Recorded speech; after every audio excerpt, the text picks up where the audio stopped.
তো সবাইকে ধন্যবাদ। আমাদের আজকে পিএসপি ক্লাসে আমরা লাস্ট ক্লাসে পিএসপি বেসিক দেখছি, তাই না? তো আমরা আজকে পিএসপি তে একটু ডিপে যাব।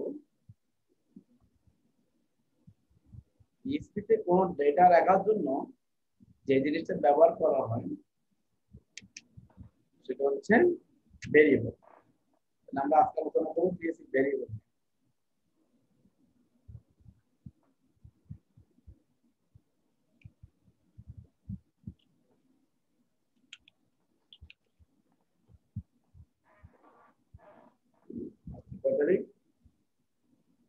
আজকে হচ্ছে 2/11।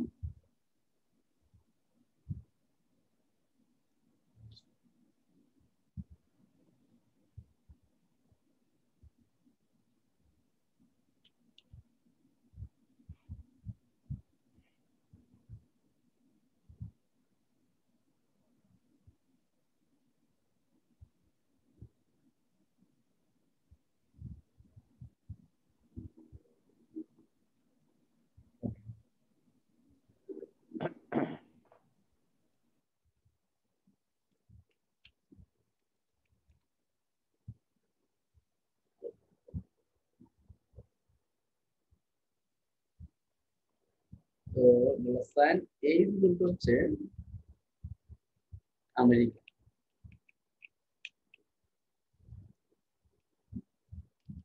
এই যে ভেরিয়েবল, পিএসপি ভেরিয়েবল কি সেটা নিয়ে আমি আলোচনা করব। রেকর্ড দিছি দেখি তো। হ্যাঁ, রেকর্ড করছি। তো পিএসপি তে ভেরিয়েবল, পিএসপি ভেরিয়েবল কি জিনিস সেটা নিয়ে আমরা আজকে আলোচনা করব। হ্যাঁ, পিএসপি ভেরিয়েবল হচ্ছে যেখানে ডেটা রেখে কাজ করা। এই ডেটা রেখে কাজ করার যা মিন কি বুঝাচ্ছে আমি একটু একটু ভিডিওতে শেয়ার করি। যেমন এই যে আমার হাতটা যদি আমি ভেরিয়েবল করি, তাহলে আমার হাতের মধ্যে রিমোটটা, এসি রিমোটটা রাখলাম। হ্যাঁ, এসি রিমোটটা রেখে আমি আমি কাজ করি। তাহলে এখন সুবিধা কি, চাইলে আবার এটাকে চেঞ্জ করে আমার একটা ফোন আসছে, আমি এখন ফোনে কথা বলতে পারি। হ্যাঁ, তাই না? তাহলে এই ভেরিয়েবল সুবিধা হচ্ছে এটা চেঞ্জ করা, ঠিক আছে?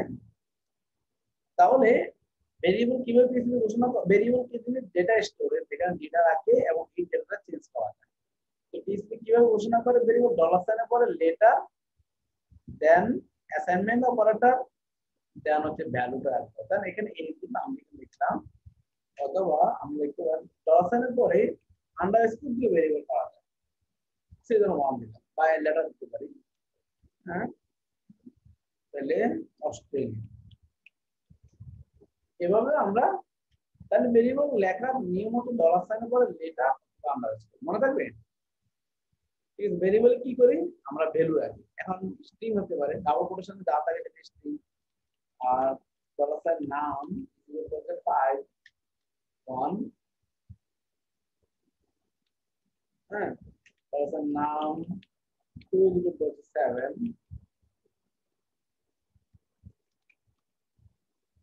ডলার সাইন টোটাল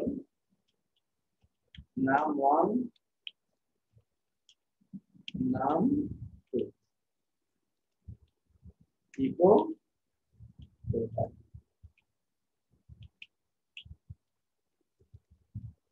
তাহলে দেখেন আমি কি করলাম, ভেরিয়েবলে ভ্যালু রাখলাম,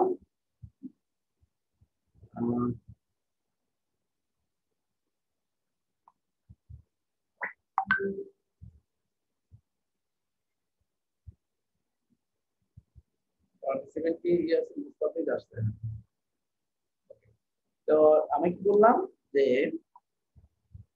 দুইটা, একটা ভেরিয়েবলের নাম আর একটা ভ্যালু রাখলাম, নাম থেকে টোটাল একটা ভেরিয়েবলের নাম এবং নাম থেকে ভ্যালুকে যোগ করে টোটালে রেখে দিন, তাহলে আউটপুট আসবে কি 7+12, তাই না?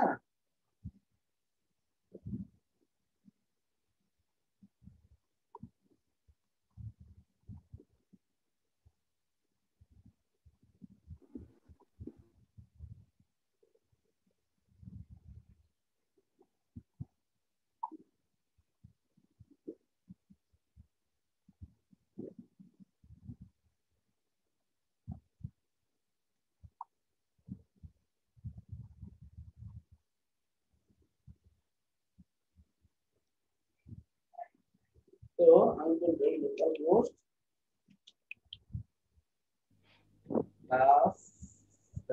/f9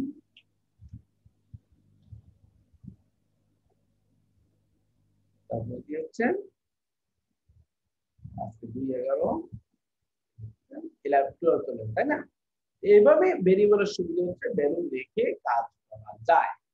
ঠিক আছে, এটা আমরা আপাতত ভেরিয়েবল কি দিয়েছিলাম, আপনাদের কিন্তু কনস্ট্যান্ট, যেখানে ধরুন আমি এখন এই ইকুয়াল এখানে আছে আমেরিকা, কিন্তু আমি ভ্যালুটা চেঞ্জ করে ফেলবো, বা নামের 7 এর ভ্যালুটা চেঞ্জ করে ফেলবো, কারণ এইটা এটা কিন্তু চেঞ্জ করা যায়। বা এখানে না 7 এ থাকো, আমি এখানে এসে পরের লাইনে এসে বলবো নাম 1 হচ্ছে 6, তাহলে 6 আর 7 হচ্ছে 13 চলে গেল, নাম মানে ভ্যালুটা চেঞ্জ হয়ে গেছে। ভেরিয়েবলের একটা ফ্যাসিলিটি হচ্ছে ভ্যালুটা যে কোনো মোটা তার চেঞ্জ করে দিতে পারে, 13 হয়ে গেছে, তাই না? 13 দেখছেন, 13 হয়ে গেছে। এবার আসেন আরেকটা জিনিস আছে কনস্ট্যান্ট। কনস্ট্যান্ট কি জিনিস? যেটার ভ্যালু, যেটা ভ্যালু স্টোর করে কিন্তু সেই ভ্যালুটা চেঞ্জ করা যায় না, এটা হচ্ছে কনস্ট্যান্টের নিয়ম। কনস্ট্যান্টের নিয়ম হচ্ছে ভেরিয়েবল ওই কনস্ট্যান্টের ভ্যালু রাখলে সেটা চেঞ্জ করা যাবে না।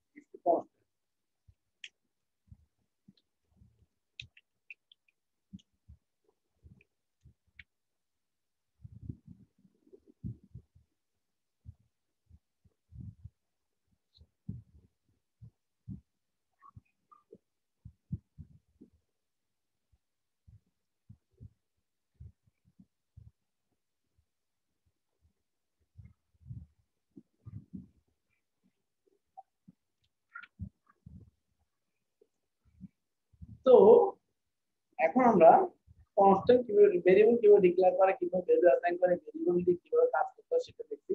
আমরা এগুলো আরো অনেক বেশি দেখবো, আমরা আজকে বেসিকটা শেষ করব। তো কনস্ট্যান্ট আমি ঘোষণা করছি, কনস্ট্যান্ট ঘোষণা করার নিয়ম হচ্ছে সিওএসটি কনস্ট্যান্ট নেম। তো এই পদ্ধতিতে লিখলাম আফ্রিকা। এখন আগে আমরা দেখলাম ভেরিয়েবলের ভ্যালু চেঞ্জ করা যায়, এখন কনস্ট্যান্টের ভ্যালু আপনি চাইলে চেঞ্জ করতে পারবেন না। দেখেন কনস্ট্যান্ট এই দুটো হচ্ছে আমি আজারবাইজান, এই আজারবাইজান চেঞ্জ করেছি, আমি দেখি এখন ইকো করে দেখি এ কনস্ট্যান্ট ঘোষণা করতে সিওএনএসটি কিওয়ার্ড দিয়ে constant name equal to value, এটা নাম্বার হতে পারে, ভ্যালু স্ট্রিং হতে পারে, ভ্যালু। এই তো এখন দেখেন কি বললাম পিএসপি,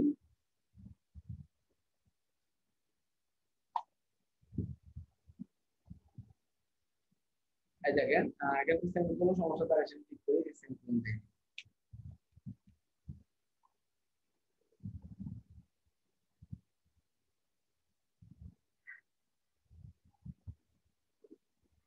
তাই কি আছে বলেন তো, আফ্রিকা, অথচ যদি ভেরিয়েবল হতো আজারবাইজান আসতো, কিন্তু সেই যেটা ফার্স্ট অ্যাসাইন হয়েছে সেটাই আউটপুটে ধরে রেখে পরেরটা সে অ্যাসাইন করে নাই।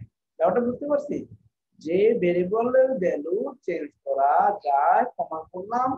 কনস্ট্যান্টের ভ্যালু চেঞ্জ করলেও লাভ নাই, যে প্রথম যেটা পাবে সেটাই আপনাকে ধরে রাখবে, এবং কনস্ট্যান্টের ভ্যালু চেঞ্জ করা যায়। কনস্ট্যান্ট মানে তো ধ্রুবক, তাই না? তো ধ্রুবকের ভ্যালু কখনো চেঞ্জ করা যায় না। ব্যাপারটা ক্লিয়ার? কনস্ট্যান্ট আর মনে রাখবেন ভেরিয়েবল এবং কনস্ট্যান্ট দুইটাই কিন্তু কেস সেনসিটিভ, মানে স্মল এ আমেরিকা তখন ক্যাপিটাল এ, হ্যাঁ কেএস এ যদি আমরা লিখি তাহলে কিন্তু দুটো দুই ভেরিয়েবল, দেখেন ইকো এ কমা এ, আমরা এইভাবে লিখতে পারি। তাহলে এখন দেখুন দুটো আউটপুট দুটো আসবে, এটা আমেরিকা এবং কেএস এ দুটোই আসছে, কিন্তু কে মানে কেস সেনসিটিভ, স্মল একটা একটা ভেরিয়েবল মনে করতে ক্যাপিটালের কারণে, একইভাবে কনস্ট্যান্ট কেস সেনসিটিভ। আপনি যদি বলেন সিআরএসটি এ, হ্যাঁ ইউরো বা কানাডা, তাহলে আপনি যদি এখন এ দেন, ক্যাপিটাল এ দেন বা দুটাই দেন ইকো প্লাস ক্যাপিটাল এ, তাহলে দেখেন দুটো আউটপুট আসবে, আফ্রিকা এবং কানাডা দুটো আসছে, আফ্রিকা এবং কানাডা আসছে না? এখন আমাকে বলেন ভেরিয়েবল এবং কনস্ট্যান্ট কে বুঝেন নাই, এবং ভেরিয়েবল কনস্ট্যান্টের মধ্যে পার্থক্য বুঝছেন কিনা, না হলে আমাকে বলবেন, আমি আবার দেখি।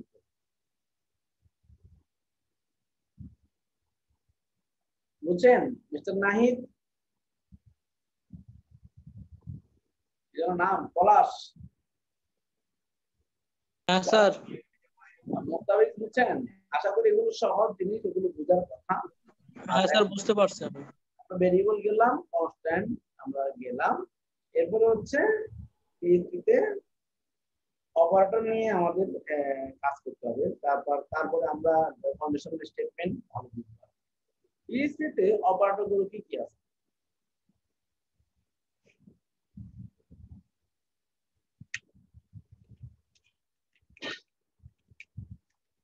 এক নম্বর হচ্ছে অ্যারিথমেটিক অপারেটর,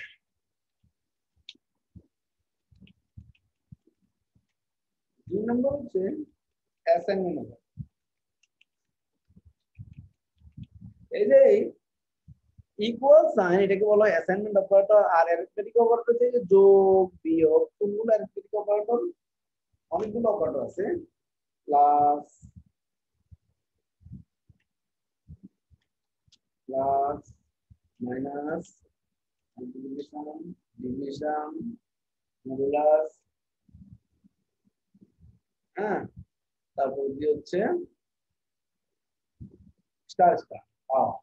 পাওয়ার মানে হচ্ছে, ধরুন আপনি এখানে লিখলেন, আমি সব অফ করে দিই, হ্যাঁ, আপনি লিখলেন ডলার সাইন ইকো নাম 1 স্টার স্টার 2, মানে নাম অল্প 6 প্লাস হলো 6 এর উপর পাওয়ার 2, তাহলে 6 6 36 আসবে। দেখেন 36 আসছে। এটা একটা কি কষ্ট জন্য ভুলে যাচ্ছে,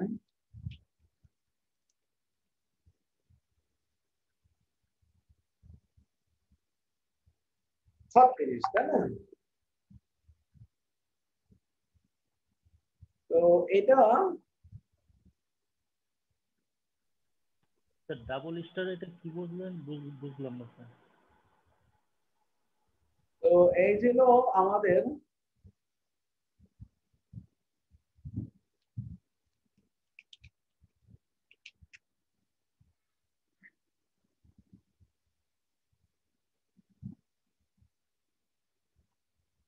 ক্লিয়ার ব্যাপারটা। পাওয়ার স্টার স্টার দিয়ে কি করবো আমরা? পাওয়ার দিব, তাই না? এই আপনি 3 দিতে তাহলে কিউ হতো, 4 দিলে তাহলে 4 হতো, যেটা 6/4 হতো এরকম। তাহলে আমরা অ্যারিথমেটিক অপারেটর গুলো আর একটা ভাগশেষ বের করা যায়। যেমন আমি যদি বলি নাম 1 মডুলাস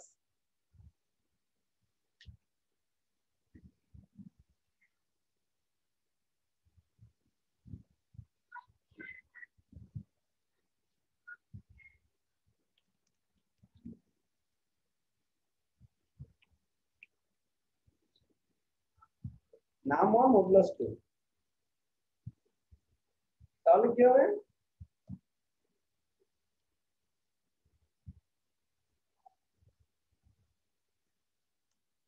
দেখেন মানে ভাগশেষ বের করতে, ভাগশেষ বের করতে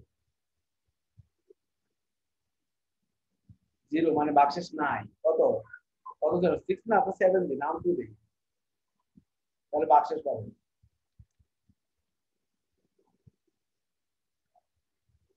দেখছেন 1। আর ভাগ তো ভাগই, স্টার হচ্ছে গুণ বিয়োগ যোগ। আর অ্যাসাইনমেন্ট যদি ইকুয়াল অপারেটর, মানে অ্যাসাইন করার জন্য যেটা আমরা ইউজ করি। আর হচ্ছে ইনক্রিমেন্ট ডিক্রিমেন্ট অপারেটর,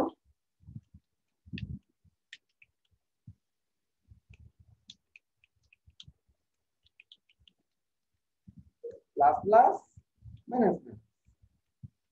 এখন যদি আপনি লেখেন ধরুন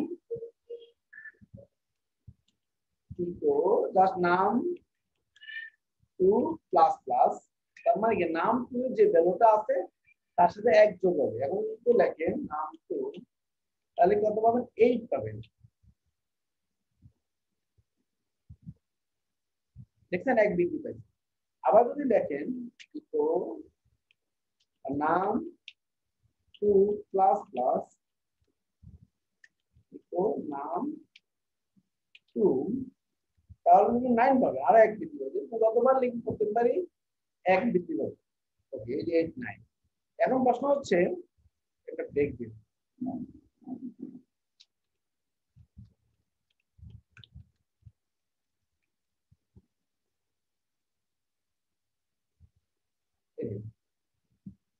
এখন প্রশ্ন হচ্ছে এইটা কি করে এক এক করে বাড়ায়, আর যদি মাইনাস মাইনাস দিন তাহলে এক এক করে কমাতে। দেখেন মাইনাস মাইনাস দিন,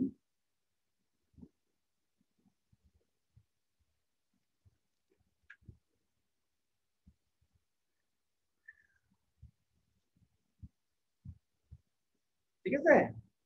এই যে কত 7 ছিল 1 6 দিয়ে 6 ছিল 1 করে 5, এটাকে বলে ডিক্রিমেন্ট, আগেটা ছিল ইনক্রিমেন্ট। এখন একটা গল্প আছে, যেহেতু আমি এখানে প্লাস প্লাস দিলাম, তো আমি যদি এখানেও সেখানে প্লাস প্লাস দিলাম না, আমি প্লাস প্লাস দিলাম এখানে, তখন কিন্তু এই লাইনে কিন্তু আপনি যেটা আশা করতেছেন 8 পাবেন সেটা কিন্তু পাবেন না, এখানে 7ই পাবেন, ইনক্রিমেন্টটা পরের লাইনে পাবেন। এই জন্য এটাকে বলা হয় পোস্ট ইনক্রিমেন্ট। 6 7 আছে, পরের লাইনে ইনক্রিমেন্ট 8 আছে, এটাকে বলা পোস্ট ইনক্রিমেন্ট। আবার আপনি যদি ঠিক কত মাইনাস মাইনাস এখানে দেন, তার মানে হচ্ছে 7 আছে, তার থেকে 1 দিন কম বেশি এখানে পাবেন না, এখানে 7ই থাকবে, কারণ আগে প্রিন্ট হয়ে যায় দেন ডিক্রিমেন্ট হয়, তার জন্য পরের লাইনে আমরা 1 কম পাবো 6। দেখেন ঠিক আছে। এবার হচ্ছে না 8 থেকে 7, সরি 7 থেকে 6, এটা হচ্ছে ডিক্রিমেন্ট, এটাকে বলা হয় পোস্ট ডিক্রিমেন্ট। দেখেন এখানে কিন্তু ডিক্রিমেন্ট আউটপুট আসে না, আউটপুট এটা আসে যেটা ডিফল্ট, তার থেকে ডিক্রিমেন্ট এটা সেটা পরের লাইনে পাচ্ছে, এই জন্য বলা পোস্ট ডিক্রিমেন্ট, আর আগে তুমি পোস্ট ইনক্রিমেন্ট। আবার আমরা চাইলে এরকম করতে পারি প্লাস প্লাস,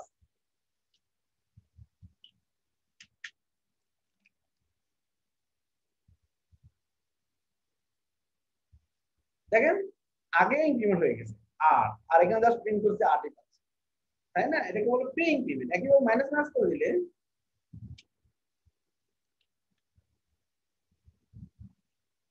এটা হচ্ছে প্রি ডিক্রিমেন্ট, মানে 7 থেকে 1 কমে 6, আগে কমে গেছে আবার প্রিন্ট করছে, তাহলে post increment post decrement pre increment pre decrement এগুলোকে আমরা শিখে ফেললাম। ইনক্রিমেন্ট ডিক্রিমেন্ট অপারেটর মানে অ্যাসাইনমেন্ট অপারেটর মানে অপারেটর একটা বিগ চ্যাপ্টার হচ্ছে 4 নাম্বার, যেটা আগামী ক্লাসে আপনারা আমাদের মনে করা দিতেই হবে, সেটা হচ্ছে comparison operator. less than, greater than, less or equal, greater or equal, not equal, not equal, triple equal, double equal, triple equal, তারপরে হচ্ছে not double equal, তারপরে হচ্ছে আইডেন্টিক্যাল, একে বলা আইডেন্টিক্যাল। তো এইগুলো নিয়ে কম্পারিজন গুলো নিয়ে আজকে আলোচনা করব না। আজকে আমরা 3টা অপারেটর শিখলাম, কনস্ট্যান্ট শিখলাম, ভ্যারিয়েবল বেসিক কি জিনিস শিখলাম, কনস্ট্যান্ট বেসিক কি জিনিস সেগুলো শিখলাম। ইনশাআল্লাহ নেক্সট ক্লাসে আমরা কম্পারিজন এবং লজিক্যাল অপারেটর সহ বাকি অপারেটরগুলো শেষ করে দেব। তারপর আমরা কন্ডিশনাল স্টেটমেন্টে যাব। আস্তে আস্তে প্রথমে একটু আস্তে যাই, পরে আমরা পাশে যাব, অসুবিধা নাই। আর কারো কোনো কোশ্চেন আছে? খারাপ কথা না, এগুলো সহজ, আমি ভিডিও দিয়ে দিব, ফটো দিয়ে দিব, কোনটা এখন দিয়ে দিব। সবাইকে ধন্যবাদ, আল্লাহ হাফেজ।